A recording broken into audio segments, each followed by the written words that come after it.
నమస్కారం. నా పేరు శ్రీరామ్ శర్మ. హైదరాబాద్లోని ఒక ప్రైవేటు హాస్పిటలు ఒక పేషెంట్ అనుమతి లేకుండా తను కిడ్నీ తీసేశారు అనే అభియోగంతో తెలంగాణ స్టేట్ కన్జ్యూమర్ కమిషన్లో కంప్లైంట్ ఇచ్చాడు. ఇది ఇద్దరు మెంబర్ల ధర్మాసనం దగ్గరికి వచ్చింది. V V Seshababu member, R J Rajeswari member. ఇరుపక్షాల వాదనలు విన్న తర్వాత ఈ స్టేట్ కమిషన్ కంక్లూజన్కి వచ్చింది, కరెక్టే, ఈ ప్రైవేట్ నర్సింగ్ హోమ్ తప్పు చేసింది. పేషెంట్ అనుమతి లేకుండా లిఖితపూర్వకమైన కన్సెంట్ తీసుకోకుండా పేషెంట్ యొక్క కిడ్నీని తీసేసింది. ఇది అన్ఫేర్ ట్రేడ్ ప్రాక్టీస్ కిందకు వస్తుంది.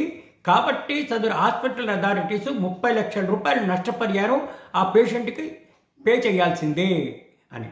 అంటే ఈ తీర్పు ద్వారా మనకు తెలిసేదేంటి, ఏదైనా సరే హాస్పిటల్ అథారిటీస్ అటు నర్సింగ్ హోమ్ కానీ ప్రైవేట్ డాక్టర్లు కానీ ఏదైనా ఇటువంటి పెద్ద కార్యక్రమాలు చేసేటప్పుడు పేషెంట్ కన్సెంట్ కానీ, ఒకవేళ పేషెంట్ మాట్లాడే లేని పరిస్థితిలో ఉంటే అతని దగ్గర బంధువుల లిఖితపూర్వకమైన అనుమతులు తీసుకునే మాత్రమే ఇట్లా చేయాలి.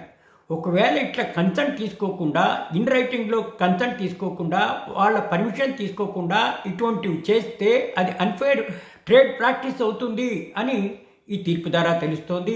కంపల్సరీగా సదరు హాస్పిటల్ అథారిటీసు వాళ్ళ అనుమతి లిఖితపూర్వకంగా తీసుకుని ఇటువంటివి చెయ్యాలే కానీ ఏదో ఓరల్గా చెప్పారని ఇట్లా చేస్తే ఇది అన్ఫేర్ ట్రేడ్ ప్రాక్టీస్ కింద వస్తుంది అని ఈ తీర్పు ద్వారా మనకి తెలుస్తోంది.